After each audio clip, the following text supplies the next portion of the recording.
Fala galera! Raiou mais um episódio do nosso podcast. Meu nome é Leandro Gonçalves e hoje o nosso tema é sinais de uma igreja saudável.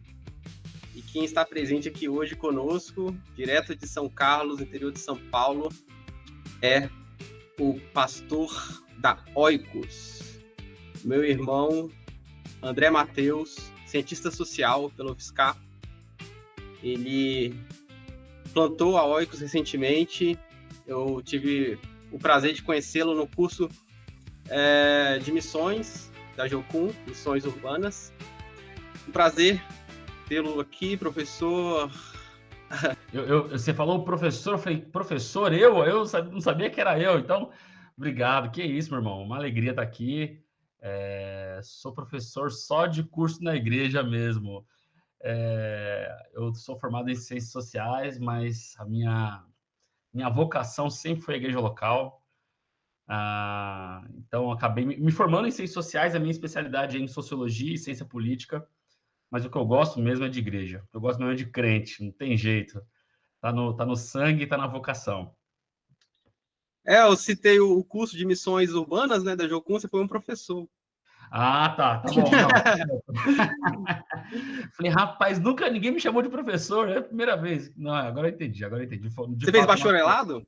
Você fez bacharelado ou licenciatura? Não, a minha foi bacharelado. Bacharelado. Aqui na minha cidade a gente não tem a licenciatura, temos na cidade ao lado, em Araraquara, eu quase fui para fazer a licenciatura, eu quase fui estender um pouco o curso para fazer a licenciatura e poder ensinar, mas eu sabia que a minha vocação ia para outro lugar, e aí eu fui me dedicar a outra coisa. Assim, eu estava muito envolvido na igreja local na época, como ainda estou, mas antes como pastor auxiliar, e tinha um projeto importante na igreja da parte de ensino que eu estava liderando, e como aquilo me dedicava muitas horas, eu me dediquei a isso, deixei a licenciatura para lá e assumi o pastorado aí como minha vocação primeira e mais importante. Aproveitando o ensejo aí, né, do ofício de professor, hoje, né, comemorado o Dia do Professor, parabéns a todos. De fato, Deus abençoe os professores. E por que não, né, no tema que vamos conversar hoje, também atribuir ao pastor um papel de professor, né, de educador. Na Bíblia, o papel de pastor e de mestre está muito próximo, né? Alguns, inclusive, vão dizer ali que em Efésios, quando Paulo fala sobre o ofício do pastor e mestre seria uma coisa única, né? Então, de fato, não tem como ser pastor sem ser também um professor da Bíblia, da fé, de fato. São coisas que estão muito próximas mesmo e são papéis conectados. E professor de EBD? Já foi? Muito tempo, vixe! Hoje lá na Oikos nós não temos a EBD, a Escola Bíblica Dominical, mas nós temos cursos, né? Que nós ofertamos cursos variados, aos domingos pela manhã, aos sábados à tarde. Só muda o nome, a ideia é a mesma, é dar capacitação bíblica, teológica e para a vida cristã. Então, estou sempre dando cursos, é uma alegria, eu adoro dar curso, eu tenho mais, assim, honestamente, eu tenho muito mais prazer em ensinar em uma aula do que em pregar. Acho que pregar é uma coisa muito difícil. Pregar é muito custoso. Dar aula, eu me sinto muito mais leve. Amo pregar, mas mais confortável dar aula, com certeza. Entendi. Tem uma vocação de professor mesmo, então. Tem. O meu papel pastoral tem muito a ver com o ensino. Sempre teve. Isso, claro, isso não apaga outras coisas. Então, hoje, eu estava visitando um senhor no hospital, que está na UTI, estava aconselhando um casal. Então, assim, não tem... Essa é a vida de pastor. Mas eu sempre tive um desejo muito grande, assim, da área de ensino, por ver uma necessidade. Eu vim de um ambiente pentecostal, onde a parte de ensino não era exatamente muito consolidada, muito forte. Então, eu via aquela ausência como algo importante, então passei a me dedicar muito para o ensino, para poder me preparar pessoalmente, poder também preparar a igreja, né, para a vida cristã, para os desafios. E por falar no ofício de professor, de ensino, né, um dos nossos pontos hoje, né, dos sinais ou marcas de uma igreja saudável é o discipulado. O discipulado também tem tudo a ver com isso, né? Vamos começar primeiro falando da Oikos, né? Como é que foi a plantação? O que te motivou a plantar a Oikos? Como começou? Tá. Você quer uma versão curta, média, longa? Fica à vontade. Tá. Bom, eu sou filho de pastor pentecostal da Assembleia de Deus, nasci na Assembleia de Deus, cresci na Assembleia de Deus, mas a minha conversão foi só aos 18 anos. E me converti ouvindo uma mensagem em MP3 de um pastor batista. Foi bem, mesmo sendo criado na igreja, minha conversão foi bem diferente. Foi dentro de um ônibus, voltando do trabalho, ouvindo uma mensagem em MP3, eu entendi o evangelho pela primeira vez ali, me converti, isso foi o ano de 2009, agosto de 2009. Naquele dia, Leandro, no mesmo dia que eu me converti, eu sabia que eu ia ser pastor. Eu não queria mesmo. Por ter sido criado filho de pastor, você cresce com umas certas questões, né? Não queria, mas eu sabia. Naquele que eu entendi, foi a minha conversão e a minha vocação vieram juntas. Que eu ia passar a minha vida inteira explicando para os outros aquilo que eu tinha acabado de entender. Engraçado isso, né? Você se converte de imediato. Eu sabia que aquilo ia ser minha vida. Comecei a servir na igreja local, na Assembleia de Deus, liderei jovens, liderei a parte de ensino, EBD, tudo isso. Implantei um trabalho muito legal na minha antiga igreja. Tenho muito orgulho desse trabalho. Abri a primeira biblioteca, que existe até hoje. Bons livros de boa teologia, tudo gratuito, enfim. Foi muito legal. E eu estava fazendo ciências sociais. Eu comecei a fazer ciências sociais em 2012. Então, eu estava vivendo os dois ambientes mais diferentes possíveis. Então, de um lado, o ambiente pentecostal, bastante fechado culturalmente, bastante tradicional, né? Bastante resistente à mudança. Do outro lado, eu estava nas ciências sociais. As pessoas questionando tudo e todos. Então, eu percebi muito claramente que havia um abismo cultural aqui. Então, as pessoas da minha igreja jamais iam conseguir conversar com alguém das ciências sociais sobre a fé. E alguém do meu curso jamais pisaria na minha igreja. Então, eu percebi que havia um abismo cultural intransponível. E aquilo começou a me incomodar e eu comecei a orar pedindo que Deus levantasse alguém na minha cidade, porque São Carlos tem a característica dos estudantes, né? Nós temos 3 campos universitários aqui. 2 da USP e 1 da UFSCar. Então, são dezenas de milhares de estudantes numa cidade média, não é uma cidade grande. Então, a questão universitária está muito forte aqui. Eu comecei a orar pedindo que Deus levantasse alguém para fazer alguma coisa sobre isso. E foram passando os anos, e eu servindo na minha igreja local e lidando com essa tensão, né? Até que no final da minha graduação, terminei minha graduação, eu fui fazer uma pós-graduação em plantação e revitalização de igrejas. Eu entrei no curso por causa do verbo revitalização. Eu nem sabia o que era plantar igrejas, eu não tinha ideia. Nesse curso, que foi lá em Campinas, foi uma bênção esse curso. No primeiro módulo, sobre a missão da igreja, Deus falou comigo. Eu não sou uma pessoa que fica falando que Deus falou comigo. É muito raro eu dizer isso. E Deus falou comigo. Deus falou comigo. É muito comum a assembleano falar isso. Que isso? Então, mas eu acho que eu já vim de uma geração um pouco mais cuidadosa em relação aos dons espirituais, em relação à revelação pessoal, tudo isso assim. Eu já sou mais cuidadoso com isso. Não que os meus irmãos mais antigos não sejam, mas até o linguajar eu aprendi a adaptar. Às vezes eu falo assim, eu tive uma ideia, eu não sei se veio de Deus. Se veio de Deus eu não sei, mas a ideia surgiu. Mas aquela vez Deus falou comigo mesmo. E Deus, assim, claramente falou sobre eu plantar uma igreja. Isso era 2017. Foi uma certa confusão, eu não sabia o que fazer com essa ideia. Porque eu estava ali na minha igreja local, super bem, super feliz, amo aquela igreja, a igreja me amava também bastante, e aí eu comecei a conversar com meu pai sobre isso, sobre essa ideia de plantar uma igreja. Para ele foi um choque também. E depois de 2 anos aí de preparação, estudo, muitas conversas, escrever projeto e tudo mais, eu comecei o grupo base da Oikos em 2020. Mas devido à pandemia, a gente acabou estendendo bastante, o que era para durar 9 meses de grupo base. O grupo base é esse grupo inicial que vai formando a visão da igreja, né? Era para durar 9 meses, mas devido à pandemia, nós ficamos 1 ano e 9 meses. E então a Oikos nasceu em outubro de 21, inaugurado. Fizemos agora 4 anos, semana passada, de igreja. Então a Oikos nasceu por causa de São Carlos. A Oikos nasceu não por um desejo pessoal de liderar uma igreja, eu nunca quis isso, ou por uma insatisfação com a minha antiga igreja, nasceu por causa de uma missão mesmo, uma necessidade de alcançar pessoas mais secularizadas, mais plurais, mais questionadoras na cidade de São Carlos. E existimos já há 4 anos, Deus tem sido muito bondoso com a gente. Então, essa é uma versão não tão resumida, mas eu não consigo explicar a Oikos sem explicar São Carlos, porque a Oikos nasceu por causa dessa cidade, né? Muito bom. 2020 foi exatamente o ano que eu saí de São Carlos. Eu morei em São Carlos entre 2018 e 2020. Infelizmente não conheci a Oikos, né? Mas pretendo conhecer ainda. Tá morando aonde agora? Eu tô morando aqui na região de Campinas, onde você fez o curso. Pertinho, onde você fez o curso de Lembro. Peraí, que eu fiz o curso da Jocum? Não, de revitalização e plantação. Pronto. Não, então tá pertinho, você tem que vir visitar a gente aqui um dia. Não, então, eu perguntei qual lugar aqui de Campinas você fez o curso. Ah, tá, perdão.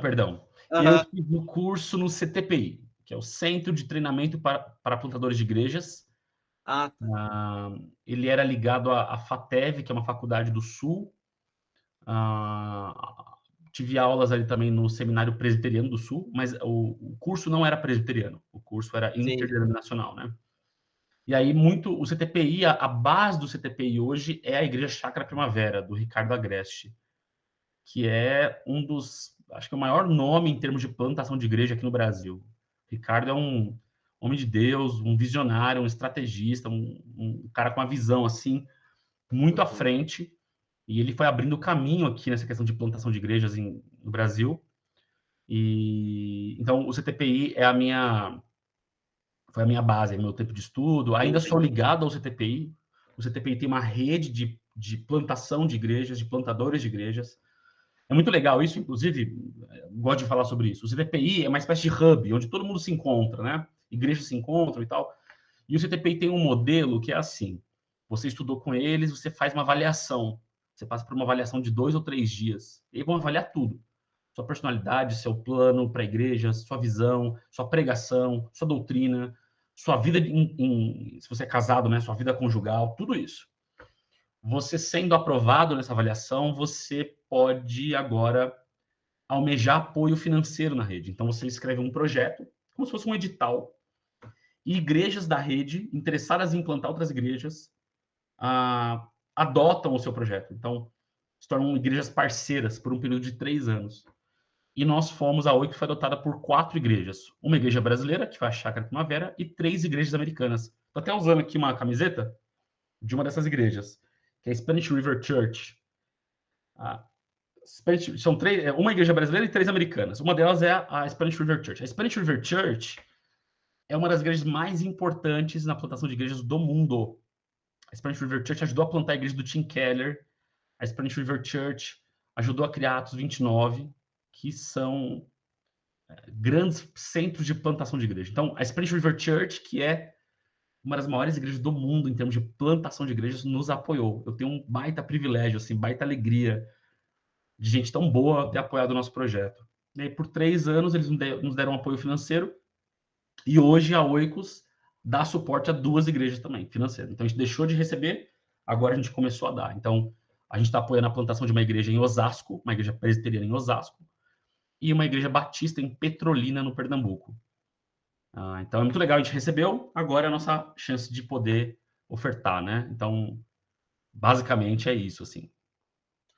Ainda bem que você tocou nesse tema, André, porque eu não sabia disso, né? Te convidei, não conhecia esse hub aí, essa rede de apoio. Achei fantástico, essencial. E nesse curso, né? Você teve qual base doutrinária? Foi as 9 marcas do Mark Dever ou foi uma escolha pessoal? Porque a gente vai revelar aqui quem escolheu o tema do episódio de hoje, porque é inspiração sua, né? Sim. E aí, qual foi a motivação, né? É tão popular as 9 marcas que, assim, é algo que passa, assim, por qualquer plantador de igrejas. A maioria dos pastores conhecem, mas para você especificamente, teve alguma motivação? Tá. A literatura base ali do curso que eu fiz era missiologia e eclesiologia. Então, muito do Tim Keller, muito do... Ai, meu Deus. Do missionário sul-africano. Meu Deus, esqueci o nome dele. Vai lembrar, até acabar o podcast você lembra. Vou lembrar. Puxa, esqueci o nome dele. Ele não é sul-africano, não. Ele era inglês. Ele tinha um nome diferente. Putz, mas eu vou lembrar.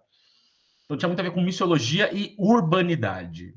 Muito a ver com plantação de igrejas nas cidades. Então o Tim Keller foi, sem dúvida, a maior influência ali na minha formação como plantador de igreja. E ainda é. O Tim Keller ainda é. E vai ser, aí, pelos próximos anos, talvez décadas, o grande nome na plantação de igrejas e tudo mais. O que aconteceu foi... A Oikos é uma igreja independente. Né? Nós não somos denominacionais. E aí, então eu tinha uma visão de plantar uma igreja, eu tinha uma visão do que a Oikos precisava ser para a cidade, eu tinha essa visão legal, bacana, né? A gente quer pregar o evangelho de forma contextualizada, nós queremos chegar a pessoas hostis à fé, legal, bacana. Mas como é que eu construo essa estrutura? Como é que eu construo uma igreja que dê conta disso? Então, quando nós começamos o grupo base, passaram-se algumas semanas e uma pessoa pediu para conversar comigo. Falei, vamos conversar. E aí ela perguntou assim, Mateus, quem é que vai tomar as decisões na igreja? E eu vim de uma igreja pentecostal. Na Assembleia de Deus, quem manda é o pastor, né? É meio que isso, assim. E eu pensei, mas não respondi, mas fiquei pensando, ué, né? Eu tomo as decisões. E aí eu comecei a perceber que o ambiente onde eu estou, esse ambiente mais crítico, mais cético, mais questionador, isso não funcionaria. Então, eu tive que começar a ler sobre governança, sobre organização da igreja, sobre marcas da igreja saudável. Foi onde eu conheci o Mark Dever e a literatura dele, nesse momento em que eu tive que começar a refletir sobre, legal, eu sei a missão, bacana, ótimo, eu sei o que tem que ser feito como igreja, quem nós queremos alcançar. Mas como é que a gente constrói uma estrutura? E uma estrutura que seja saudável. Então, eu comecei a ler Nove Marcas, porque eles têm uma visão muito bíblica, muito coerente, muito prática. Muitos deles são batistas, mas alguns têm uma pegada um pouco mais presbiteriana, então achei um equilíbrio muito bom ali. Ainda que a maior parte dos autores sejam batistas, mas é um batista que não é o congregacionalismo puro, que é o modelo batista antigo, é um congregacionalismo com presbíteros. Enfim, eu comecei a ler, comecei a estudar para poder pensar a igreja. Isso me impactou muito, muito, porque eu percebi que a forma como nós estruturamos uma igreja vai definir muito da saúde ou da falta de saúde dela. Então, coisas que eu não pensava tanto, assim, sobre membresia, sabe? Para mim, membresia era uma questão absolutamente secundária. Membresia, você vai ter membresia, se não vai, como é que vai ser esse processo? Isso para mim nunca foi uma questão, nunca. Porque para mim, igreja é isso, ó, se reúne no domingo, evangelize e tal.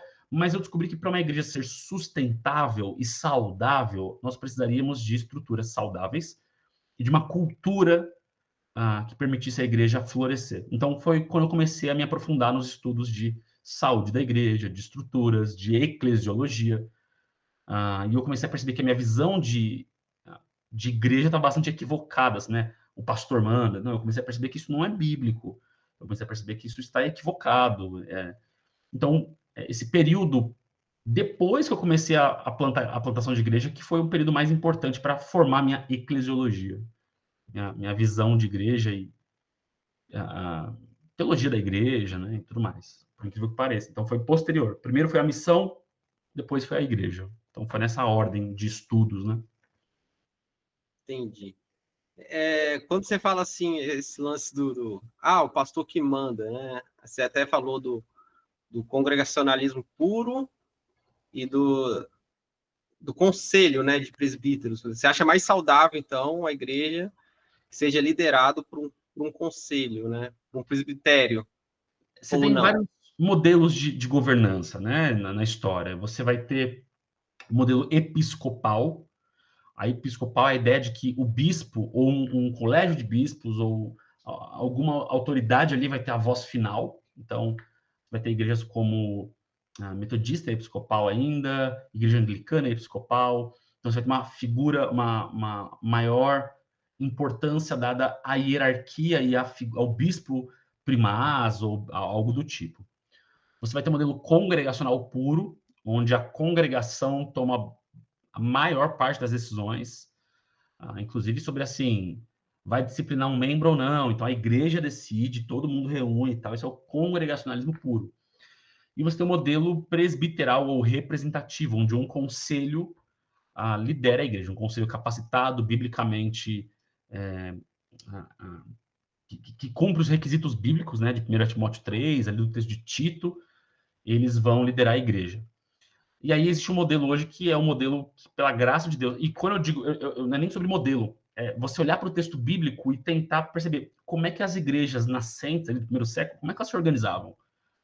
E eu estou muito convencido de que nenhuma igreja era liderada por um pastor apenas. Nenhum. Toda igreja tinha pastores ou presbíteros, sempre no plural. Plural, sempre. Então, nunca é um pastor sozinho. Havia decisões em que a igreja era envolvida para tomar. Então, quando Paulo escreve algumas das suas cartas, ele chama a igreja inteira a agir, não só os líderes. Então, a congregação tem uma importância muito grande. E claro, né, ali no texto bíblico você tem uma figura que nós não temos hoje, que é a do apóstolo.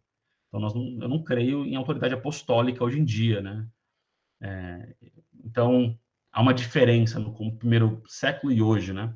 Mas, então, sim, a minha visão hoje de governança de igreja é que uma igreja saudável é governada por um colegiado de presbíteros pastores, presbíteros / pastores, eleitos pela igreja, que são reconhecidos pela igreja.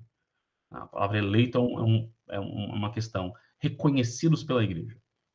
Então, é assim que a Oikos funciona. Então, eu mesmo, como pastor, eu sou eleito. Eu sou eleito para um mandato de 4 anos. Então, no ano passado, eu deixei de ser o pastor plantador, renunciei à minha função, e a igreja me elegeu agora para um mandato de 4 anos. Então, e isso é uma coisa que para algumas pessoas parece loucura. Eu estava conversando com uma moça que nos ajudou em algumas questões contábeis aqui na igreja, e eu falei para ela, porque eu vou ter que passar pela eleição. Aí ela falou, como assim? Aí eu expliquei para ela, falei assim, você plantou a igreja, fundou a igreja e vai ter que ser eleito? Ela falou, você tá maluco? A igreja é sua. Eu falei, não, a igreja não é minha. Não é minha, a igreja é do Senhor. Eu plantei, né? Como o Paulo vai dizer, né? O Paulo vai dizer, né? Eu plantei, eu regou, mas a obra é do Senhor. Então, para muitas pessoas isso é uma questão complicada, porque a gente tem uma visão muito personalista, muito centrada no pastor. O pastor como o centro da vida da igreja e o dono da igreja, às vezes. O que eu acho um problema, né? Falando em termos de igreja brasileira, eu acho que boa parte das nossas igrejas são bastante problemáticas. Há um excesso de poder na figura do pastor.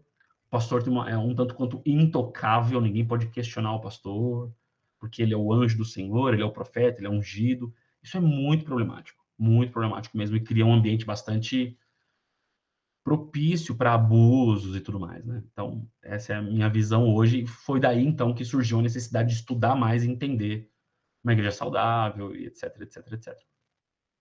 Muito bom. Voltando um pouco, né, do que você falou que Tim Keller é uma grande inspiração para ti, né, que o curso ofereceu muito, né, de Tim Keller para você, e a gente estava aqui com o propósito de falar do Mark Dever, né? Não que haja aí um antagonismo e tal nas doutrinas, mas eu acho o Mark Dever mais voltado à igreja local, né? E o Tim Keller mais, talvez, para o seu lado aí das ciências sociais, antropologia, mais abrangente, tal, diálogo com a cidade. Isso eu acho fantástico no Tim Keller. E quero aproveitar esse assunto ainda. Como é que tem feito assim esse diálogo aí? A Oikos tem atraído universitários? Como é que é a membresia hoje da Oikos? Qual é o tipo de relacionamento que vocês fazem com jovens universitários, em contextos urbanos, não só com programação, né? Mas com relacionamento, né? Tá. Posso começar contando uma história engraçada sobre o Tim Keller? Conta aí, conta aí. E não é mentira, tá? É verdade verdadeira. 2016 ou 17, eu não me recordo. Tive a chance de ir para os Estados Unidos. Meu irmão mora nos Estados Unidos há mais de 10 anos. E a gente foi visitar ele. Meu irmão mora na Flórida. E aí a gente conseguiu uma passagem muito baratinha para ir para Nova York. E conseguimos juntar uma grana e fomos. Passamos 3 dias em Nova York. E eu ia pegar bem no final de semana. Falei, pô, tô em Nova York, eu não sei se eu volto para cá algum dia na minha vida. Preciso na igreja do Tim Keller, na Redeemer. Acho que na época havia 4 endereços da Redeemer, 4 igrejas diferentes. Uma só igreja, mas em 4 locais diferentes. E falei, vou na que eu parece estar mais perto aqui de mim e tudo mais. E fui. Cheguei bem antes, me senti meio deslocado lá, eu estava sozinho, né? Meus pais foram para uma outra igreja, eles foram para Brooklyn Tabernacle, que é a do coral, que é maravilhoso, eles foram lá assistir o coral, mas eu queria ir na igreja do Tim Keller. E fui e descobri, chegando lá, que o Tim Keller já não era mais o pastor. Ele já tinha saído da função de pastor porque ele estava agora coordenando a City to City, que é a rede de plantação de igrejas. Então, ele tinha treinado aqueles pastores por anos, mas ele já não era mais o pastor. Fiquei um pouco frustrado, né? Porque eu fui lá para, de alguma forma, ver o Tim Keller e tal, mas enfim, o culto, fui no culto. A igreja era muito diferente do que eu estava pensando, muito diferente. A igreja muito mais tradicional do que eu imaginava, super presbiteriana, o culto inteiro está descrito num boletim, as músicas todas clássicas, foi super tradicional. Eu estava imaginando uma coisa muito mais jovial, errei. E acabou o culto. Depois do culto, eles chamam as pessoas aí para um salão, porque vai servir um café da manhã ali. O americano é muito individualista, então é a chance que eles têm de criar conexão com as pessoas e tal. E eu fui, pô, comida de graça, com o povo crente aqui, claro que eu vou, fui. Eu tô indo em direção a esse salão, eu vejo o Tim Keller andando. A 10 metros de mim, assim, andando. Ele era enorme, devia ter 1,90 m. Enorme, enorme, enorme. E eu, pô, é minha chance. Consegui, dei uma corridinha assim, abordei ele, falei, gastei meu inglês ali. Oi, pastor Tim, oi, pastor Tim, eu sou Matheus, sou do Brasil.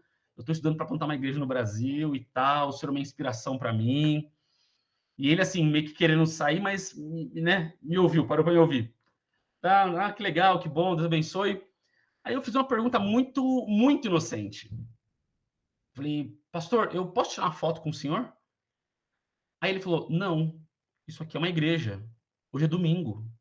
E foi embora. E eu fiquei assim, paralisado, morrendo de vergonha, porque para o brasileiro, tirar uma foto é a coisa mais normal do mundo. E eu não estava tietando ele nem nada, sendo desrespeitoso, estava sendo super, né, contido. Mas queria, pô, é um grande homem de Deus, um cara que me inspirou muito, né? Queria tirar aquela foto. E ele falou: não, isso aqui é uma igreja, hoje é domingo, e ele foi embora. E eu fiquei ali com uma cara super, super frustrado e constrangido, mas depois eu entendi um pouco melhor as questões dele, enfim, uma história engraçada sobre o Tim Keller. A Oikos hoje alcança muitos estudantes, mas a gente não quer ser uma igreja de estudantes. A gente quer ser uma igreja com estudantes. Então, a gente tem muitas famílias, muitos casais, mais idosos estão chegando, muitas crianças, graças a Deus. Então, a gente é uma igreja que tem bastante estudante, 40% da nossa membresia é de estudantes, mas o público majoritário da nossa membresia é de casais, casados. Boa parte deles sem filhos, jovens casais, ali com seus 25, 28 anos. Então, a faixa etária da Oikos é muito baixa comparada com as igrejas. Está ali na faixa dos 28 anos, eu acredito, 26 anos. Mas a maior parte é casal. Então, 40% da igreja é de estudantes, de graduação ou de pós-graduação. Temos alguns solteiros que são profissionais. Porque São Carlos aconteceu algumas mudanças na cidade na última década que o pessoal está ficando agora. Então, o pessoal veio para estudar, ficou e arrumou trabalho aqui. Surgiram muitas oportunidades de emprego. Então, você tem muita gente que veio para estudar ficou, arrumou um emprego numa startup, algo assim, está se casando, está tendo filho, entendeu? Então, esse público aí para a gente é muito importante, de estudantes e profissionais. E esse é o nosso perfil de membresia. Nós temos hoje 115 membros e frequentadores bate aí 150, 160. Então, desses 115, a maioria já é de casais. Excelente. Na Igreja Centrada, né, na obra Igreja Centrada, o Tim Keller fala que, parafraseando, né, em outras palavras, ele fala, né, porque eu estou escrevendo esse livro aqui, né, de movimento com a cidade, movimento com a cultura, e nossa igreja é toda sofisticada, toda cheia de programações mirabolantes. Não, nosso diferencial é no sermão. Então, no sermão, eles incluem elementos, né, populares da literatura, da música, algo mais sofisticado assim que eu li no livro dele, que eles promoviam um evento de jazz, de música mais de nova-iorquina mesmo assim, alguns eventos, né? Mas nada muito fora da curva assim, né? Então é na palavra, no sermão que ele conseguiu revitalizar a igreja lá, né? Porque a igreja é enorme, é histórica, mas estava em maus momentos, né? Ele plantou a igreja, mas em Manhattan, todas as igrejas que tentavam plantar ali morriam, não conseguiam. Então, ele iniciou a Redeemer desde o começo, então o dele foi um processo de plantação mesmo, mas, de fato, ali era muito difícil ser igreja. As igrejas morriam muito rapidamente porque as pessoas não iam à igreja, porque é uma cidade muito liberal, muito secular, e o evangelho é bastante estranho para essas pessoas. Então, de fato, ele fez do sermão ali o principal ponto de contato, e eu, claro, né, pelo amor de Deus, não quero me comparar com o Tim Keller, porque, né, existe aí um universo de diferença, mas nesse sentido eu estou tentando ir por um caminho parecido. Em termos de programação, por exemplo, nós não temos nada muito fora da caixinha, assim. Então, por exemplo, agora nós vamos ter no sábado um festival cultural na igreja, que vai ter objetivo beneficente. Então, 100% que for arrecadado vai para uma ONG que a gente está apoiando. Então, vai ser um evento bem diferente. Vai ter música ao vivo, vai ter feijoada, vai ter oficinas de artesanato, vai ter várias coisas. Mas, assim, não é nada que seja revolucionário. Porque o que eu estou percebendo, Leandro, quando a gente tem uma estrutura, uma programação que é muito jovial e tal, isso é muito artificial. Vamos falar a verdade, a igreja não consegue oferecer uma programação melhor do que a nossa cultura, em termos de, sei lá, vamos fazer um teatro. Meu irmão, uma igreja fazer um teatro que seja, assim, muito bom, é muito difícil. Vamos correr, né? Não tem como, porque o diferencial da igreja é o evangelho. E o diferencial da igreja é a vida em comunidade. Então, quando a gente consegue cultivar isso, você não precisa ser genial nas programações e estruturas. Quando você tem um ambiente, né, usando o termo que a gente está usando aqui, saudável, onde o evangelho é pregado, onde relacionamentos são amorosos, formativos, acolhedores e seguros, onde a liderança local pastoreia as pessoas, cuida das suas necessidades, isso é o diferencial da igreja. O diferencial da igreja não é uma programação incrível e genial. Não é. Essa é uma armadilha. A gente colocar toda a nossa energia, ou boa parte da nossa energia, num espetáculo. Não vai. A gente não foi chamado para fazer isso. Então, eu gosto muito tanto do Keller quanto do Dever, porque eles são muito simples. Muito simples. Então, eles prezam por uma simplicidade da vida de igreja que eu acho maravilhosa. Eu acho libertadora também, tá? Então, nós fizemos agora o aniversário de 4 anos da Oikos. Foi super diferente. A gente fez um culto bem diferente, uma liturgia. A gente fez como se fosse o culto inteiro fosse uma obra de arte. Esse é o nosso objetivo. Então, tinha poesia, tinha música artística, tinha elementos visuais. Foi muito bonito, muito, muito bonito. Nós gastamos R$ 0 para fazer o culto. Zero. R$ 0. Excelente, excelente. Porque o nosso objetivo é passar uma mensagem e ser uma comunidade mais do que entregar uma programação revolucionária. Isso me lembra também muito um livro que o Dever cita bastante, que é A Treliça e a Videira, né? Que a treliça é a estrutura, né? Essa questão, e a videira são as vidas, né? Dá mais importância ao relacionamento mesmo, que ali é a base ali de uma igreja mais salutar, né? Mais saudável. E qual...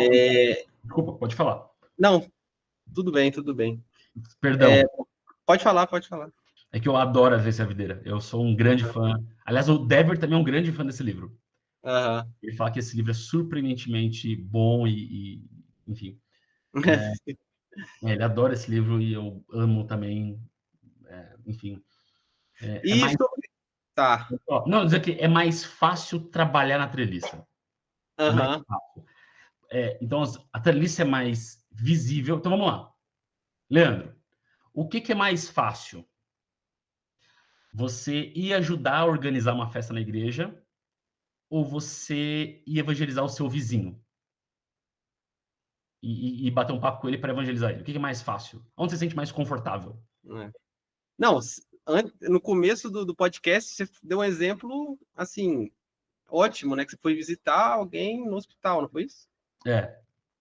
Algo que ninguém tá ali vendo, ninguém tá, sabe? Sem alarde, sem glamour, mas, cara, é vida ali, cara. Vida com vida ali.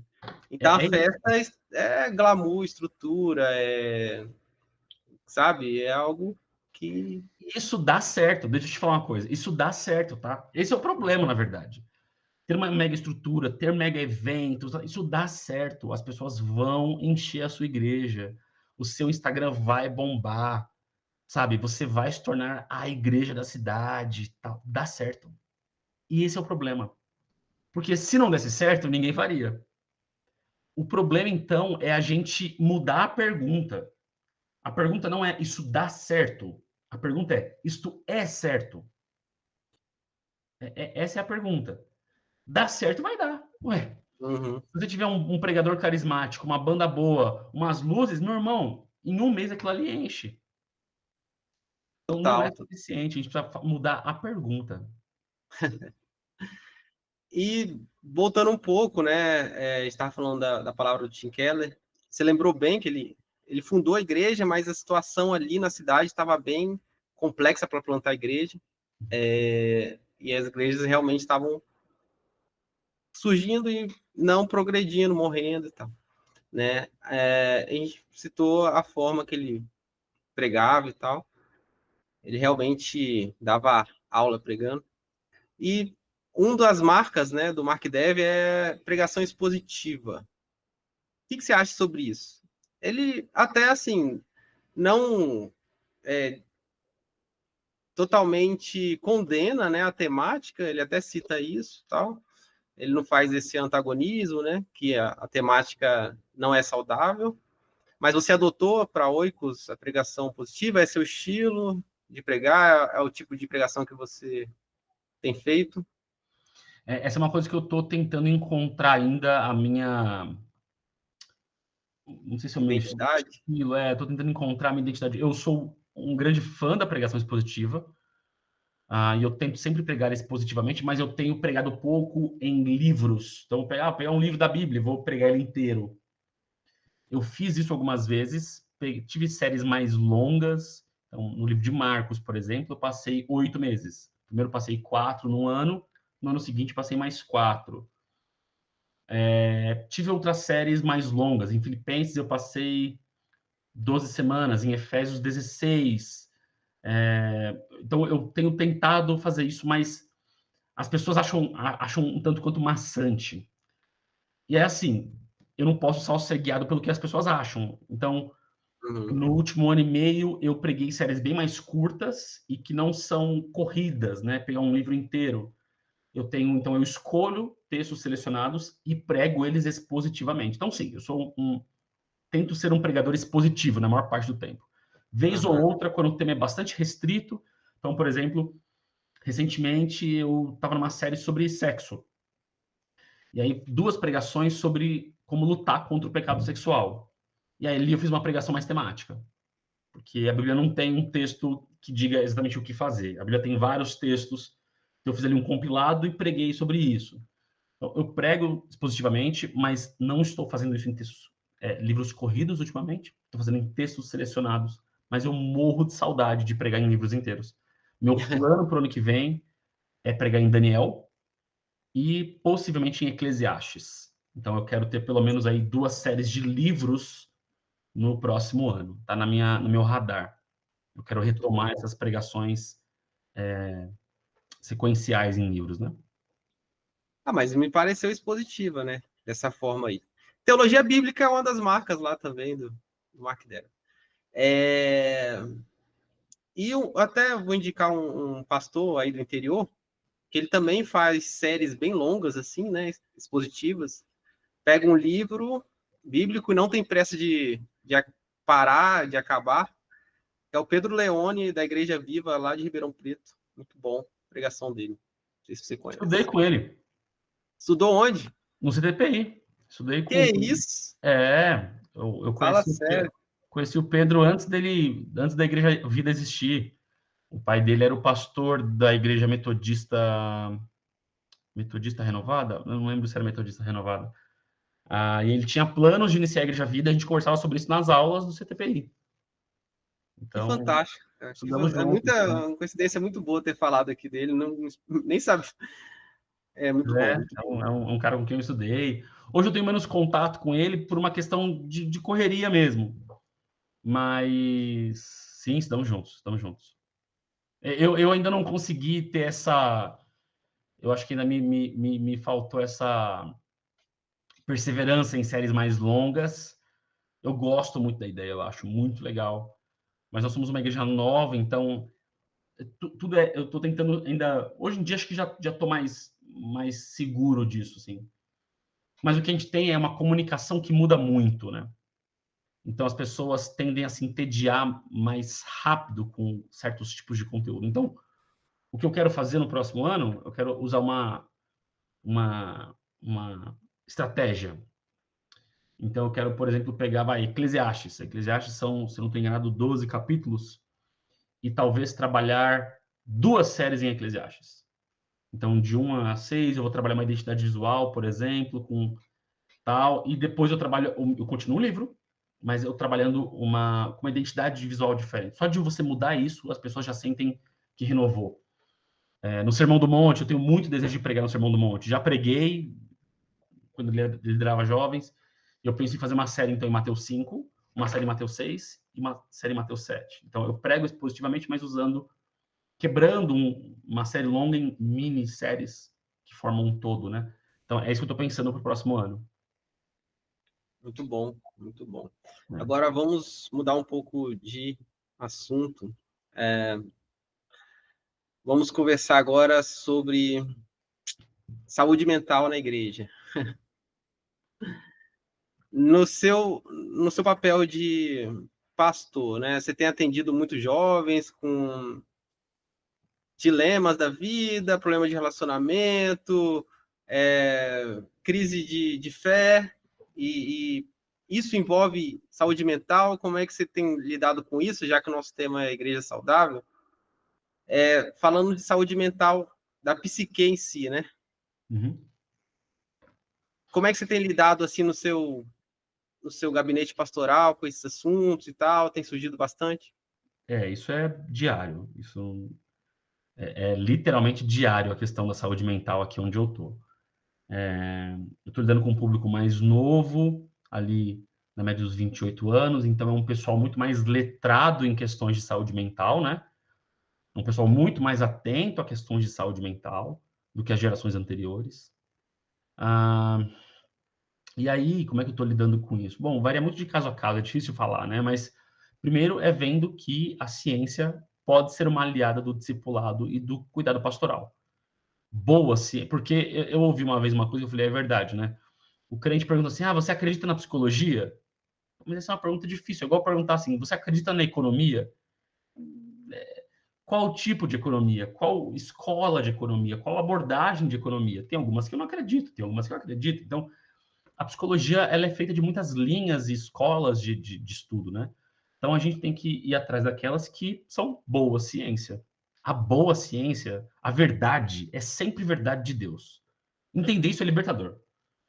Toda verdade é verdade de Deus. Então, peraí, a ciência descobriu uma coisa que é verdade, a gente não tem que ter medo disso. A gente tem que aprender a olhar isso biblicamente e a conseguir criar caminhos de conciliação. Então, entender que a ciência não é inimiga da fé. Boa parte dos reformados, e aí ainda que eu não seja um reformado exatamente, mas nisso eu concordo absolutamente com eles, é que Deus escreveu 2 livros, né? O livro da natureza e o livro da revelação. O livro da teologia natural, o livro da teologia da revelação especial, né? Então,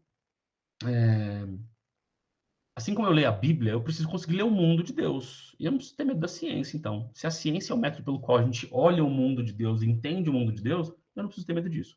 Eu tenho que ter medo de ciência ruim e psicologia ruim. E tem muita psicologia que é ruim. Muita, muita, muita. Que é absolutamente ideológica, que é absolutamente falta evidências para sua funcionalidade. Então, essa é a primeira distinção. Existe boa ciência e a ciência é nossa amiga. Segundo, é entender que eu não sou um psicólogo. Eu não sou um psicólogo. Eu sou casado com uma psicóloga, mas eu não sou um psicólogo. Eu sou um pastor. Então, o fundamento do meu cuidado pastoral não é a psicologia, é a Bíblia e o cuidado pastoral. Mas eu, graças por ser casado com uma psicóloga, eu aprendi muito sobre boas técnicas, uma boa leitura da psicologia, o que eu posso aprender ali no meu cuidado pastoral, que é de alguma forma ligado à psicologia. Então, por exemplo, estava conversando com uma pessoa recentemente, uma moça, e ela falou: "Tô muito desanimada, e tal, não sei o quê". Como pastor, a minha tendência já é ir para um lugar do espírito, está orando e tal. Mas eu sei que é uma moça muito piedosa, muito crente, muito séria. E eu falei, então, aí eu fiz uma outra pergunta. Eu falei, você está tomando sol? Aí ela falou, não. Eu falei, você tem problema com vitamina D? Ela falou, sempre tive. Então, eu falei, seria legal você ver isso direitinho, porque eu sei que falta de vitamina D vai produzir uma menor energia no corpo, menos disposição e tudo mais. Então, de onde vem essa sacada? É porque eu sou um gênio? Não, é porque a psicologia tem uma visão de que o ser humano é integral e a fé cristã também, tá? Nós não somos só espírito, nós somos seres biopsicossociais, espirituais. Então, eu preciso levar em consideração todas essas coisas. Então, o que hoje eu tenho, como tem sido meu cuidado pastoral eu sou um pastor, eu não sou um psicólogo. Eu tenho um limite nas minhas sugestões sobre saúde mental, mas eu tento absorver e tento cultivar um mínimo de bom senso psicológico, né? E sempre, peraí, tem uma questão aqui que está saindo, a pessoa está ficando disfuncional. Pô, estou conversando com uma pessoa que ela está perdendo a capacidade de funcionar. Meu irmão, você precisa ir no psicólogo. Porque o psicólogo é um mágico? Não, mas o psicólogo tem uma capacidade de perceber padrões de pensamento, de emoções, o que está causando essas emoções, que eu não tenho. Então, para mim, tem sido muito importante caminhar junto. Cuidado da saúde mental e cuidado da saúde espiritual. As coisas não são excludentes, elas não são separadas, elas não são gavetas da vida. Essa ideia de gavetas é muito problemática. A gente é uma coisa só, tudo misturado. Então, eu tento sempre integrar essas duas formas de cuidado. Muito importante, pastor, muito importante. E, por coincidência, também sou casado com psicóloga, né? E antes de casar, eu já tinha essa visão. E hoje eu participo de grupos da ABC2, né? Associação Brasileira de Cristãos na Ciência, e lá também tem um grupo de psicologia. Então, acho que não precisa ter esse rivalismo, né? Com o aconselhamento bíblico, tentando substituir o aconselhamento bíblico na função de psicologia, porque a psicologia surgiu de Freud, surgiu de Skinner, surgiu de pessoas que tinham pontos contradizentes à Bíblia, à nossa fé. Então, as pessoas generalizam, não conhecem outras abordagens, né, da psicologia e se sobrecarregam, né, através do legalismo. Tomara que não, mas se o pastor acabar entrando em alçadas que não é da competência dele, vai acabar ele mesmo ficando doente, né? Se bobear, então, por que não, né? Por que não encaminhar para um profissional da área? Absolutamente, assim, esse não é o nosso trabalho. Nós não somos médicos, nós não somos terapeutas, nós somos pastores. Então, o nosso trabalho tem uma especificidade, né? E o que você falou sobre a questão do aconselhamento bíblico, eu entendo os meus irmãos do aconselhamento bíblico, né? A Bíblia tem a resposta para todas. Eu entendo eles. Ainda que eu não concorde com eles, eu entendo eles. E quando você para ler um pouco da história do aconselhamento bíblico, você entende ainda mais. Porque o aconselhamento bíblico nasce ali com Jay Adams, década de 70, eu sou ruim de memória, quando a igreja tinha se tornado assim absolutamente terapeutizada. Então as pessoas já não falavam mais de pecado, elas falavam de neuras, falavam de tudo, né? Então, a igreja perdeu as categorias espirituais e bíblicas. Então o aconselhamento bíblico nasce como uma resposta a isso. Nasce com uma série de equívocos. Então hoje já se fala de que nós estamos na 4ª geração do aconselhamento bíblico. Então quando você para ler os conselheiros bíblicos mais recentes, eles já tendem a ser mais equilibrados, a levar a perceber que a psicologia tem um papel para cumprir. Né? Mas, claro, há divergências, mas você já percebe uma aproximação melhor. Eu li há um tempo Teologia do Aconselhamento Bíblico, eu esqueci também o autor, deixa eu achar aqui. E algumas coisas eu achei problemáticas, eu discordei, mas teve coisas que eu falei, tá, isso me ajudou bastante. Do Heath Lambert, foi um bom livro. Heath Lambert, foi um bom livro. Quem me indicou ele foi não, né? Indicou para minha turma foi o Pedro Dulce, no Invisible College. E foi muito bom, foi muito bom. Assim, me ajudou a ler melhor o movimento do aconselhamento bíblico, mas eu não me identifico como alguém do aconselhamento bíblico. Não. Da mesma forma que tem muita psicologia problemática, também tem aconselhamento bíblico problemático. Muito. Essa é a parte boa de crer no Evangelho. O Evangelho nos diz que o pecado está em todos os lugares. Então, a gente não santifica nada. A gente não santifica nenhuma escola, nenhuma ciência. Para a gente, santo é Jesus. O resto é tudo construção humana. E logo vai ter algum tipo de distorção. Então, quando a gente tem esse olhar, você fala, meu irmão, tá todo mundo meio certo e todo mundo meio errado. Alguns estão mais próximos da verdade do que outros, é verdade. Mas essa visão muito realista que o Evangelho nos dá, eu acho que nos ajuda a aprender mais. A gente consegue ler quem discorda da gente sem ver como inimigo, né? Amém, amém. E nesse relacionamento aí, né? Nesses atendimentos pastorais, a gente está falando de aconselhamento, né? De saúde mental. Como é que você tem trabalhado o discipulado lá, que é uma das marcas lá do Mark Dev? Não, você colocou uma doutrina, umas diretrizes de discipulado lá na Oikos, ou é algo que está diretamente ligado a você, pastor, ou tem discipuladores, né, liderados por você? Tá, o discipulado, esse é um assunto longo, mas vamos lá. Nas últimas décadas surgiu a figura do discipulador, que é do discipulado 1 a 1.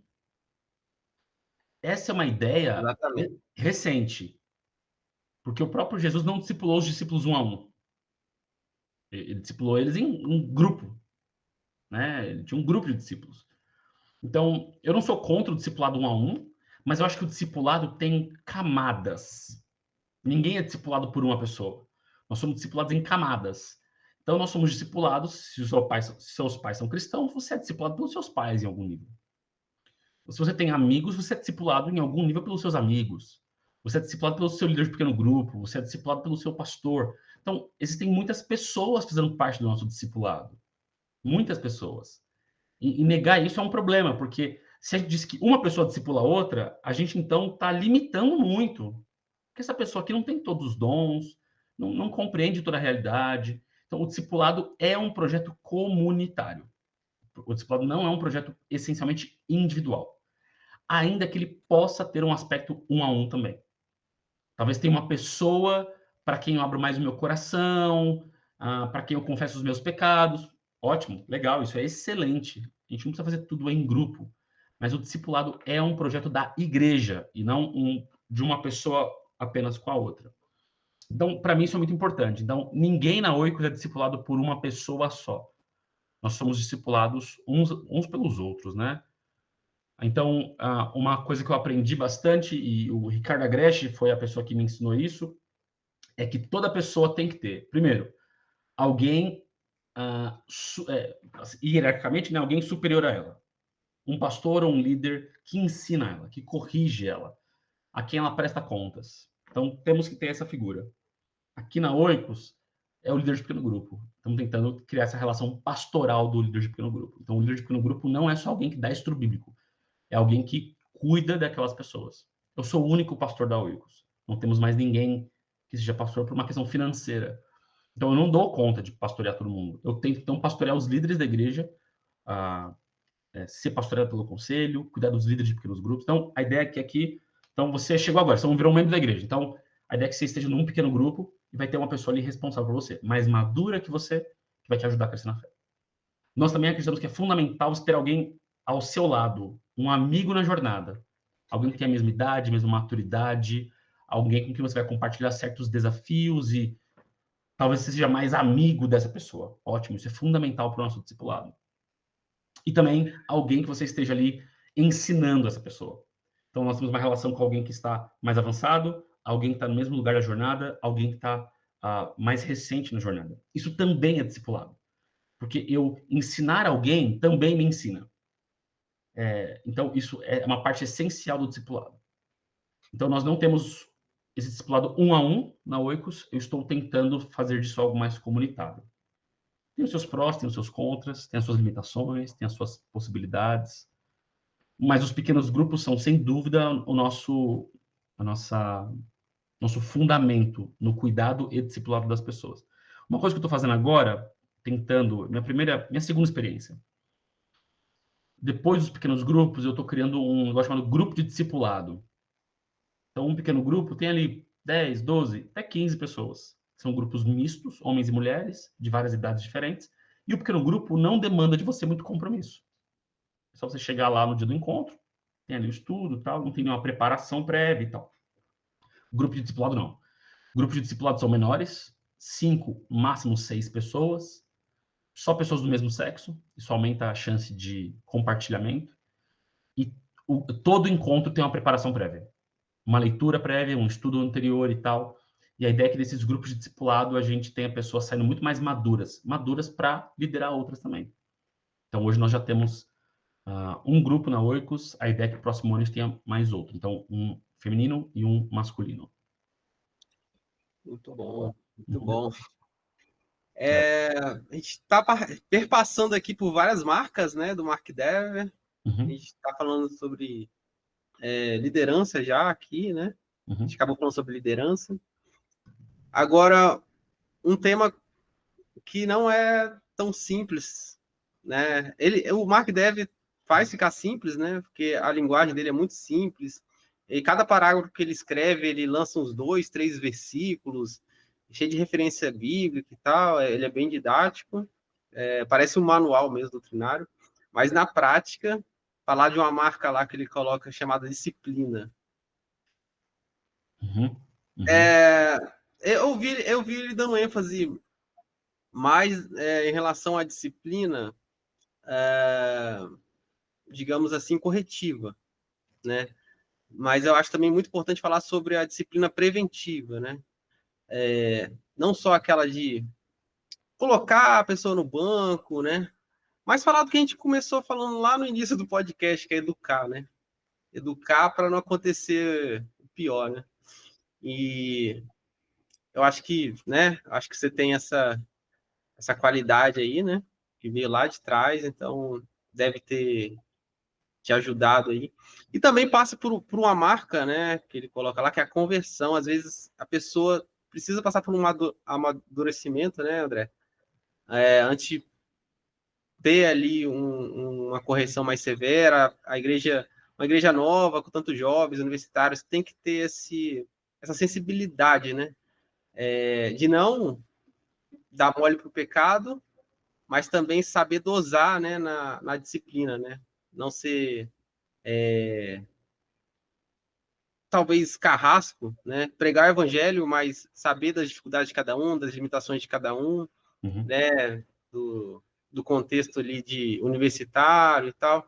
Você tem passado por demandas assim disciplinares? É um tema pesado, né, para pastor, assim, é um trabalho que demanda muito da mentalidade do pastor, da mente do pastor. É um tema pesado, mas é um tema absolutamente necessário. Porque é o seguinte, vamos lá. Quando você fala sobre igreja evangélica hoje, para uma pessoa não cristã no Brasil, qual é a reação emocional dela?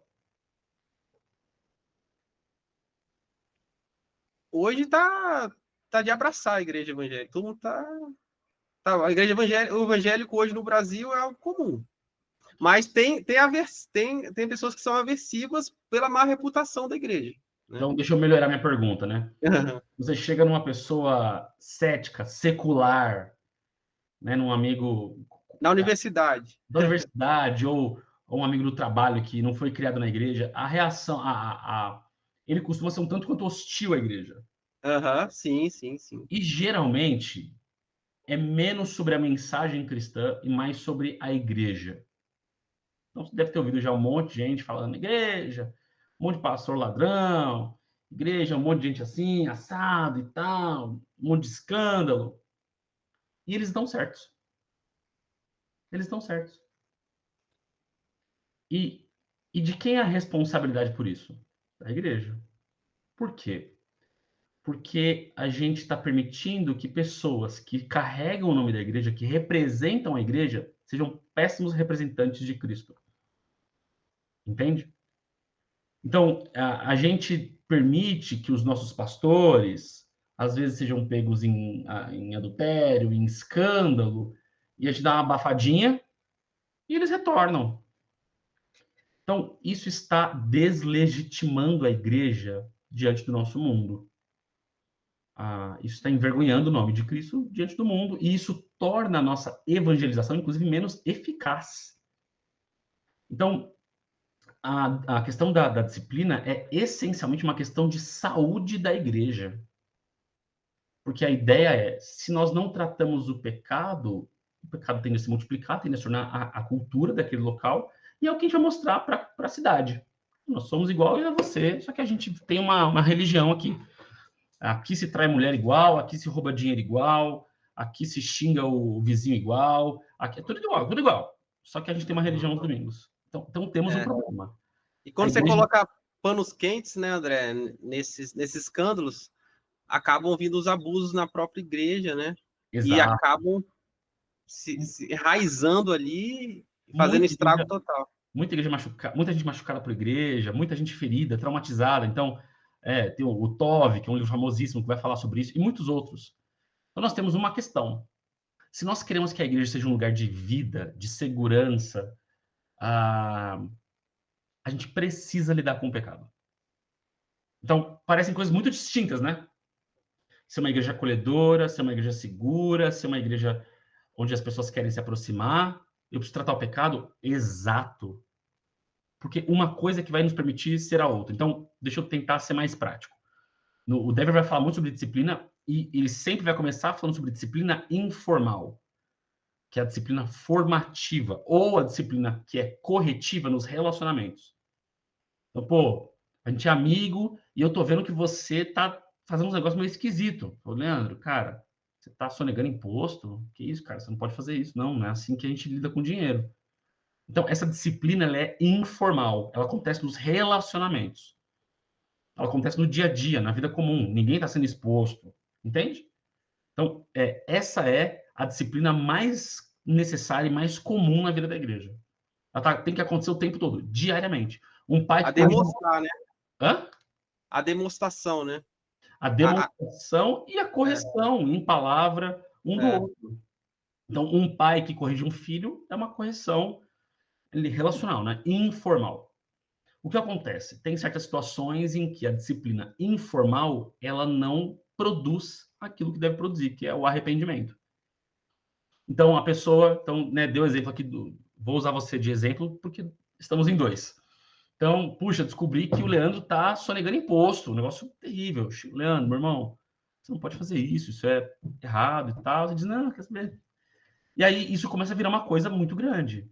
Outras pessoas chegam e você, Leandro, você está sonegando imposto, meu irmão, você não pode fazer isso. Porque, de repente, sai no jornal da cidade.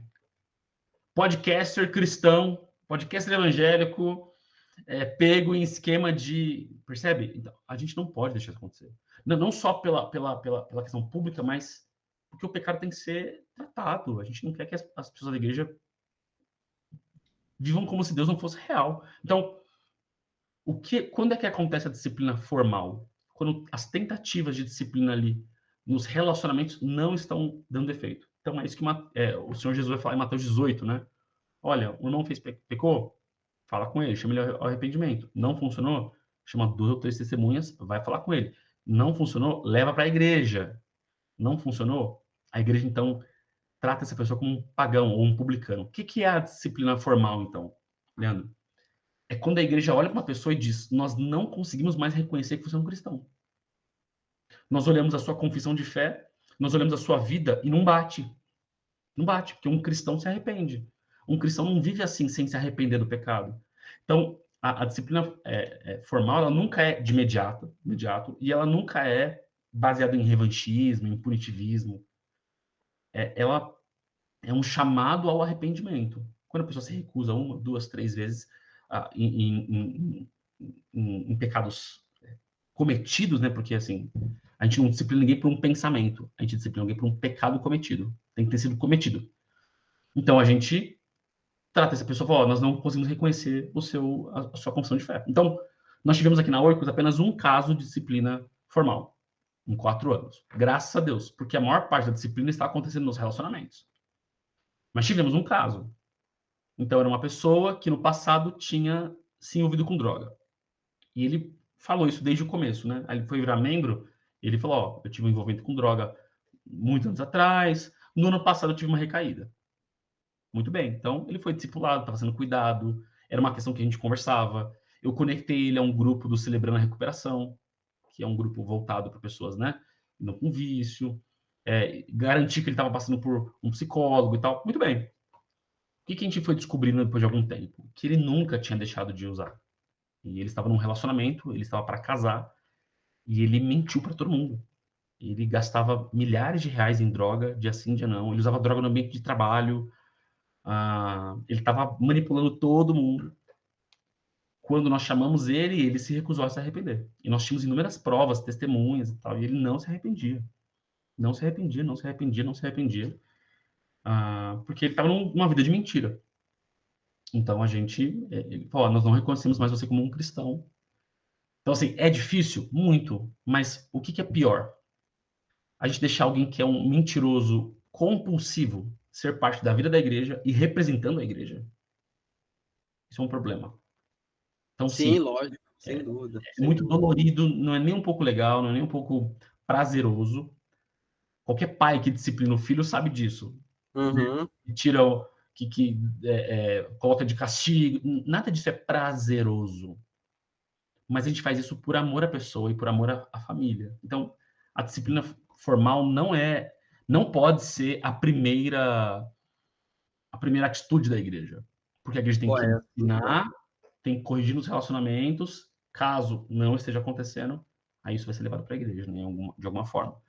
Mas, sim, é um elemento que o Mark Dever destaca que, de fato, tem sido negligenciado. Uhum. E eu concordo com ele, eu estou com ele nisso, porque eu acho que isso é profundamente bíblico, ainda que seja muito impopular hoje em dia. Impopular, muito bom.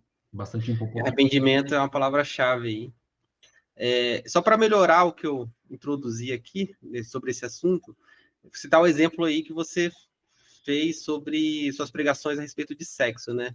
Uhum. Aí, nesse sentido que eu estava falando de disciplinas preventivas, né? Você está instruindo antes que o mal aconteça. Mas, assim, claro que não dá conta de lançar todos os temas da vida comum de todo mundo. Claro que a Bíblia já perpassa ali pelo seu interior, já sonda, né, seu interior e cura e muda sua consciência para você não cometer reiteradamente pecados assim, né, que vai te levar ao desvio. Mas eu acho interessante também esse tipo de disciplina de instrução, muito, muito interessante. Então, vou dar um exemplo, posso dar um exemplo da questão sexual, né? Há 1 ano e meio atrás, um casal de líderes da minha igreja se aproximou de mim e falou: ó, a gente caiu em pecado sexual. Não eram casados e nem eram namorados. E caíram em pecado sexual. E eu não fiquei sabendo. Eles vieram confessar para mim. Então, muito bem, ok, confessaram, contaram tudo o que aconteceu e tal, etc, etc, etc. Eu vou disciplinar essa pessoa? Não, porque ela está arrependida.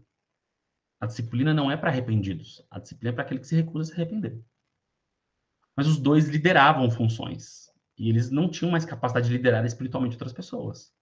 Eu falei, olha, vocês vão sair da liderança, não porque vocês são maus, não, é porque vocês não estão em condições de liderar. Então, mas quando eu cheguei nas pessoas, né, que essas pessoas lideravam, eu não falei, eu só falei, a gente tem uma mudança de liderança e tal, por questões pessoais e tal, e eu acompanhei essas pessoas por 8 meses. 8 meses. Então, eu encontrava às vezes, a cada 15 dias, às vezes uma vez ao mês, separadamente, conversava, porque havia uma tentação muito grande de ficar junto e tal. Então, esse acompanhamento foi longo, não foi curto, foi longo. Depois de um período aí de 8, 10 meses, as duas pessoas estavam restauradas plenamente, assim, estavam em paz com Deus, entenderam a gravidade do que tinham feito, e a igreja não soube disso. Só quem soube disso foi eu e mais alguns líderes envolvidos nesse processo de aconselhamento. Então, a disciplina é para quem não se arrepende, né? Então, mas quando há arrependimento, há restauração. Sempre. Excelente, excelente. Para encerrar, então, nossa última marca aqui. Eu não sei se a gente falou de todas, mas a gente tocou em quase. Não, a gente não tocou. A gente tocou quase em todos. Mas falar sobre evangelismo em si. Falar sobre evangelismo. É porque a série 9 Marcas chama 9 Marcas, mas tem 12 livros. Então, sim. Eles criaram livros extras para falar de alguns outros assuntos, né? Mas, tá. Vamos colocar assim as 9 clássicas. A evangelização é a razão da igreja existir. A igreja está neste mundo para realizar a missão de Jesus. Do contrário, se nós não tivéssemos uma missão, o Senhor já poderia nos levar para a eternidade. Nós não teremos uma utilidade prática aqui. A igreja existe hoje para realizar uma missão. E eu tenho descoberto que igrejas adoecem por muitas razões. Muitas razões. Mas uma das principais razões e que a gente tende a não ver tão claramente, porque assim, temos um pastor abusivo. Óbvio, fica claro. Temos uma igreja que está criando área VIP para o povo, como tem hoje. Claramente temos um problema, né? Fica bem claro. Mas tem um problema que a gente enxerga menos, que é uma igreja que perdeu o seu senso de missão. E a igreja que perde o senso de missão começa a adoecer. Simples, é simples assim. Então, é como água parada, da dengue. A igreja existe, a natureza da igreja é tal que ela precisa existir para fora. Ela precisa existir para além dela mesma. Quando a igreja perde esse aspecto para fora de missão, de evangelização, a igreja se concentra apenas em si mesma, ela começa a adoecer. Porque a natureza da igreja é para fora. Então, quando a igreja se fecha para essa questão da missão, ela está indo contra a própria natureza, ela está, de alguma forma, não cumprindo o seu papel. Ela começa, então, a perder senso de propósito mesmo. Então, muitas igrejas hoje estão adoecidas, estão enfraquecidas, estão... enfim, não porque o pastor é abusivo, não por nada disso, só porque ela perdeu o senso de missão. ela parou de existir para uma missão, para a evangelização das pessoas. Ela se concentra agora nas suas atividades, estruturas, manutenção. A gente vai começar a adoecer. Água parada, vai dar dengue. E numa cidade igual São Carlos, né? Talvez o desafio seja maior do que outras cidades que não são universitárias, assim, não tem tanto campos universitários, e talvez isso inibe as pessoas, mas eu acho que deveria ser um momento de encorajar, assim, né? De fazer algo que realmente o reino necessita, que é conquistar espaços que ainda, né, estão ali entrincheirados ali, e a universidade é um campo missionário, né? A gente pode atuar ali, não, talvez a estratégia ideal não seja a panfletagem, né? Não tenho nada contra, mas trabalhar na sua área mesmo, se você é um pesquisador, você atuar ali fazendo o melhor que você pode na seu ofício mesmo, na sua área. E, bom, tem maneiras, né, de levar o evangelho através de diálogos assim com seus colegas, né, justamente fazendo esse diálogo de fé com ciência, né? Quando você demoniza a ciência, você acaba criando uma barreira muito grande ali de evangelismo, né? Numa cidade como São Carlos e tal. E graças a Deus a Oikos tem aberto essas portas aí para universitários. Sem Excelente. dúvida, sem dúvida. Aqui, vamos lá, evangelizar é sempre difícil. Não importa onde você está, não importa. Pode ser uma cidade como São Carlos, pode ser uma cidade super cristianizada, evangelizar é sempre difícil. Sempre. A gente só consegue evangelizar no poder do Espírito Santo. Não tem como. Sem o Espírito Santo é impossível evangelizar. Não à toa o livro de Atos, que é o livro da missão, é o livro também do Espírito. O Espírito é o Espírito da missão. Evangelizar é sempre difícil. Em São Carlos, nós temos desafios específicos. Os nossos desafios são muito intelectuais e são muito de preconceito mesmo com a igreja, né? De resistência à igreja, à ideia de religião e tal. Então, sem dúvida, é um desafio. E as pessoas são bastante. A gente tem uma questão de as pessoas terem medo de evangelizar, o que vão pensar de mim, como é que eu vou soar alguém, um fundamentalista, maluco e tal. Então, sim, é uma questão. Então, o que eu estou tentando fazer aqui na Oikos, e esse é um trabalho que eu nunca vou parar, nunca vou poder parar com esse trabalho, que é criar uma cultura de evangelização. Eu não posso focar apenas em eventos, eu não posso ter apenas eventos de evangelização. Eventos não são suficientes. Eu preciso criar uma cultura de evangelização. Como é que eu crio uma cultura de evangelização? Primeiro, eu preciso ensinar o que é evangelização, o que não é. Eu preciso falar da beleza da evangelização. Eu preciso mostrar como é que se evangeliza. Então, aqui na Oix, nós temos um curso de evangelização que eu gosto bastante dele. Também tenho muita alegria dele existir. Acho um bom curso. Eu preciso criar espaços seguros para as pessoas tentarem evangelizar. Porque a gente tende a sair do zero, eu nunca evangelizei, para vai na rua e evangeliza um estranho. Meu irmão, é muito difícil fazer isso. Então, eu preciso criar espaços seguros para as pessoas tentarem. Então, aqui a gente está usando o Alpha. O Alpha tem sido muito bacana. Deve conhecer o Alpha Course? Sim, sim. Eu acho uma ferramenta muito legal, porque ela é comunitária, ela não é individual, ela é entre amigos, na casa. Então, tem sido muito bacana. A gente tem tido boas histórias com a Alpha.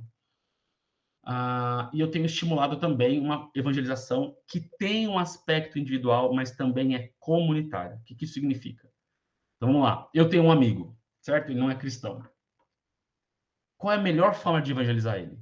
Não é eu ir a ele sozinho. A melhor forma de evangelizar esse meu amigo é eu apresentar ele para você, por exemplo, Leandro. É juntar os meus amigos cristãos com os meus amigos não cristãos. E eles precisam conviver. Esse meu amigo precisa ouvir de Jesus não de uma pessoa só, de um jeito só, mas de muitas formas.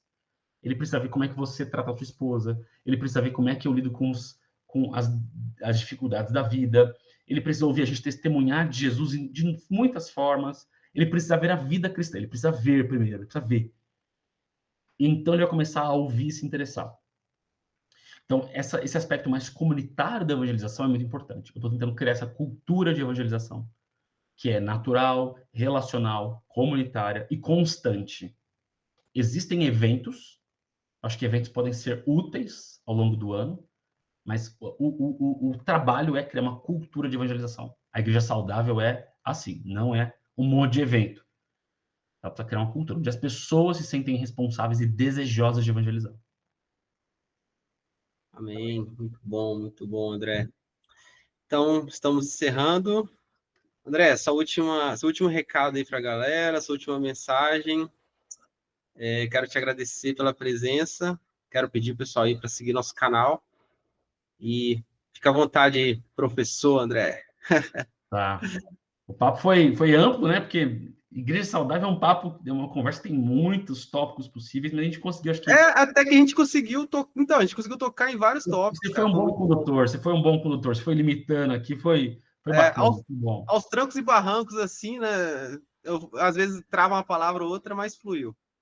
Vambora. Minha mensagem é: a igreja é a esperança para este mundo. Quando o Senhor Jesus fala da igreja, ele diz: vocês são o sal da terra, vocês são a luz do mundo. A igreja é a esperança deste mundo. Claro, Cristo é a esperança, eu sei, mas Cristo tem uma representação aqui neste mundo, que é a igreja.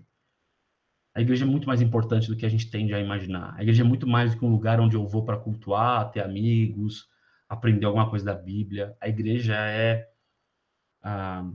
o corpo de Cristo neste mundo. A ideia é o que Cristo tem para fazer neste mundo, ele fará através do seu corpo, né?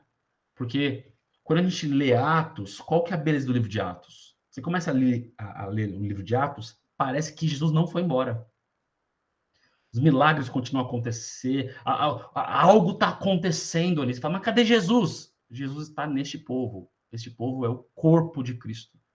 Aquilo que Jesus tem para fazer neste mundo, ele fará através das suas mãos, dos seus pés, dos seus membros, que é a igreja. Então, buscar uma igreja saudável não tem a ver com uma modinha, ou seguir um livro, ou seguir uma... Não tem a ver com isso. Tem a ver com permitir que a vida de Cristo flua através de um povo que é imperfeito. O que é uma igreja saudável? Não é uma igreja perfeita, mas é uma igreja que está tentando, está lutando muito para que a vida de Cristo que flui em nós, o poder do Espírito que está em nós, não encontre em nós barreiras, não encontre em nós abafadores do que Deus está fazendo. Uma igreja saudável é uma igreja que está tentando ser um instrumento da vontade de Deus, em tudo, de todas as formas. Na evangelização, no discipulado, na governança, na forma de lidar com o dinheiro, na forma de lidar com os mais pobres, na forma de lidar com problemas, tudo isso. Cristo tem uma vontade para todas essas áreas. Uma igreja saudável é aquela que está tentando ouvir a voz do Senhor sobre cada uma dessas coisas e dizer, Senhor, eis-nos aqui, nós somos seus. Uma igreja saudável, então, é aquela em que Cristo reina. E a gente se alegra no reinado dele. É isso. Então, amem a igreja. A igreja já tem muitos detratores. Não seja um detrator. Não para você, tá? Falando aqui para os nossos ouvintes. Não seja pra mim também serve, pô. Tá. É fácil falar mal da igreja. E a igreja tem críticas, sim. Mas o nosso trabalho é mais do que falar mal da igreja. O nosso trabalho é ajudar a construir igrejas mais saudáveis. Quando eu... Vou encerrar com isso. Quando o Senhor me chamou para... Quando o Senhor me salvou, lá em agosto de 2009, eu tinha muita raiva da igreja. Muita raiva da igreja. E Deus não fez a raiva sumir quando eu me converti. Deus começou a direcionar a minha raiva. Esquisito isso, né? Mas ninguém faz algo bom na vida sem um pouco de raiva, tá? Todo mundo tem que ter um pouco de raiva santa, santificada. Então Deus começou a direcionar a minha raiva contra a igreja para que eu ajudasse a fazer algo pela igreja. Então o meu chamado não tenha raiva do que a igreja tem feito de errado. Tenha raiva. E santifica isso. Pede para o Senhor usar esse inconformismo para ajudar cada um de nós aqui a sermos membros melhores da nossa igreja local, a sermos edificadores do corpo e não destruidores do corpo. Porque Deus ama a igreja e não tem nada que este mundo precise mais do que igrejas verdadeiras e saudáveis. Ponto. Amém. Então a gente acaba com essa inquietação aí, com essa provocação do André. Tamo junto, pessoal. Obrigado aí por mais um episódio. André, Deus abençoe seu ministério. Amém. Um abraço Obrigado. para sua esposa psicóloga. E um abraço para a Oikos aí. Todo mundo que eu conheço da Oikos. Valeu. Sim. Um abraço. Valeu, galera.